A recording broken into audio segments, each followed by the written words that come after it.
Have you ever written an offer on a property only to find out that you're in competition with another buyer also trying to purchase that same place? And then this immediately turns your offer negotiation into the dreaded bidding war. And this means instead of wondering how much you can get off of the list price, you often end up having to now beat the other offer on terms like price, closing date, conditions, and even deposit. And sure, if you lose that offer presentation, then you know for sure that someone outbid you. But if you win that offer presentation, then often you are left wondering, Wait a minute.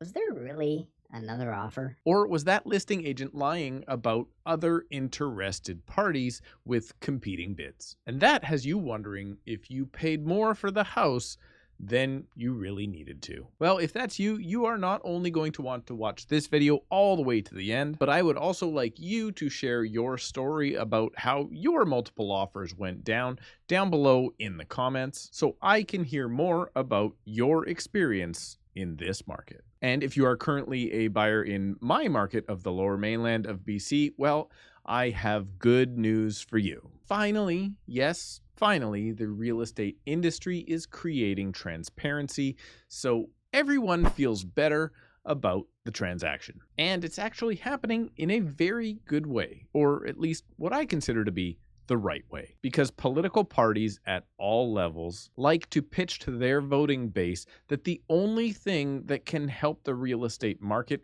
is to remove blind bidding and go to an auction style of open bidding like they use in countries like Australia and Sweden, where house prices are just as bad as they are here. But no, I know I'm biased. Everyone thinks that might be the fix. I'm telling you, that is not the solution. But part of the problem is being fixed, and that is what I'm going to show you here today, because one, this still protects your private information as a Canadian citizen, and two, the solution was actually created by, believe it or not, the real estate agents who actually understand the industry, and not some guy who won a popularity contest or some other guy who took the job of someone else who won a popularity contest. So if you have not already, please go ahead and subscribe to the channel so I can keep bringing you more Canadian real estate updates like this one. Click the like button if you would like to increase transparency in the real estate transaction here in Canada,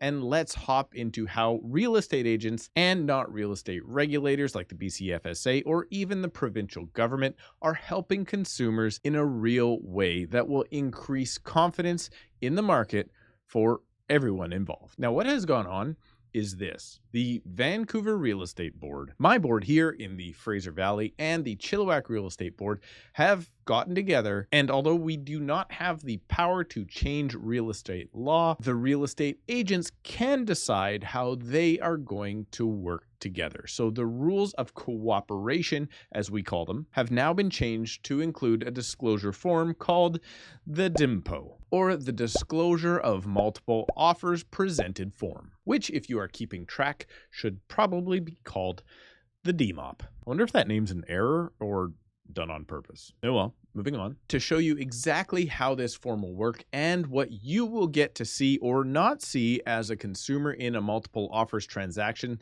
let me hop into the sample form itself so you can see what we are dealing with. Now, I will point out that this comes into effect as of today, July 17th, 2023. And as I mentioned, as you can see across the top of this form, this is put in by the three major real estate boards here in the Lower Mainland: Chilliwack, the Fraser Valley, and the Real Estate Board of Greater Vancouver. So this is not a provincial rule. This is the rules of cooperation of these three boards that work well together to try and make the process more transparent for consumers. As I mentioned, this is called the Disclosure of Multiple Offers Presented. So here's how this goes down. This is a form that is not part of the contract, but the listing agent must fill it out at the time that offers are presented. So let's hop into it. As per the rules of cooperation, multiple offers, prior to the presentation of any offer in a multiple offer situation, the listing brokerage must complete this form. And I'm assuming they mean prior to, they mean as it's happening, because as you have multiple offers happening, there's often more multiple offers coming in. So this can't be done in advance. This would be done at the same time as multiple offers are being presented. At the time of acceptance of any offer, or in the event that all offers are rejected. So in other words, if you do present offers and at that time none of them are accepted, the listing brokerage shall have the completed form signed by the seller, and the listing brokerage shall provide a copy. Now, this is the cool part. The listing brokerage shall provide a copy of the signed form to each cooperating brokerage and unrepresented parties as soon as possible, but at latest within 1 calendar day of acceptance of one of the offers or rejection of all of the offers, whichever the case may be. So now this is going to work as a tally for the listing agent to keep track of and the seller to sign off on to say, yes, indeed, I was presented all of these offers. It is not an open bidding system. That, in my opinion, is just a mess anyway. You can look at Australia, you can look at Sweden, you can look at their real estate prices and see they're even worse than here. And that is not really the point of this form. And I think the open bidding system would be in a bigger mess than what we currently have. I understand the argument for it. It's going to make everybody feel good.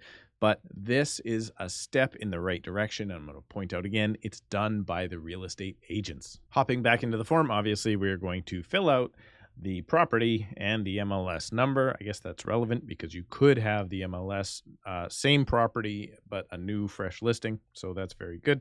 Pertaining to the listing agreement signed, so we're clarifying that. The name of the listing brokerage, simple, and their designated agents. If you don't understand how designated agency works, well, I've done videos on that. I'll probably do more videos on that, but that is just basically the agents involved on the listing side of the transaction and whether or not they are part of a team. Now, we confirm that the offers for the property as listed on the attached Schedule A list of offers presented were presented to us on. So in other words, we are now filling out this spot here to say when the offers were presented and when the actual seller ends up signing off as well. The brokerage gets named, the designated agent, in this case the listing agent, probably me, would sign, and then the sellers actually sign off stating that they have seen page number 2 or the Schedule A, which is a list of the offers that were presented. Now you're going to see the offer number as they come in. They're going to be listed. Now here's what you actually get to see. You get to go in and see the cooperating brokerage, or if the party did not bring a realtor to the transaction, and they are going to be listed there. So this will say like Remax, Century 21 with their specific brokerage name down below. Macdonald Realty would be my brokerage. And then the date of the offer of when it was presented. Pretty important here. We're actually going to sign off as well down below. And that way you can know for certain as a buyer that the seller saw your offer. And then, as is outlined right on top of the form, if you are a buyer, whether or not you got your offer accepted or did not get your offer accepted, you get a copy of this should you request it the next day. And it's not even really a should you request thing. Your buyer's agent, your buying agent, should be actually provided with this form within, it looks like, 1 day of those offers being presented. Now, is this perfect? No.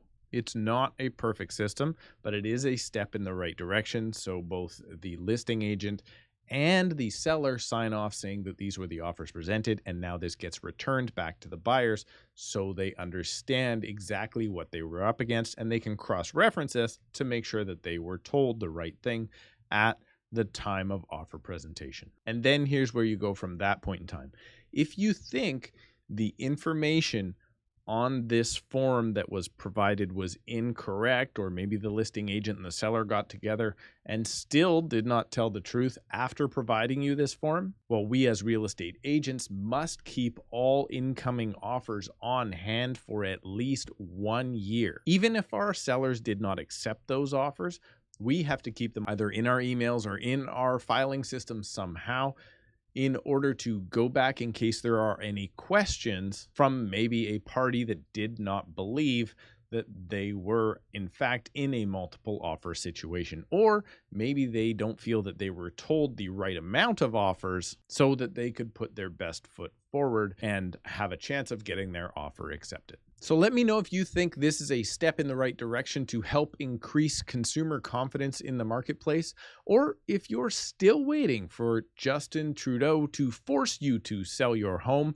at an auction. Of course, helping you put more money in your pocket, unless, of course, you're the buyer in that situation, then all that will do is likely make sure you have less money in your pocket. But at least you'll feel really good about it while you pay more for housing. You know, kind of like Canadians feeling really good about paying more for a carbon tax that won't do anything at all. Whoa, stay in your lane. Yeah.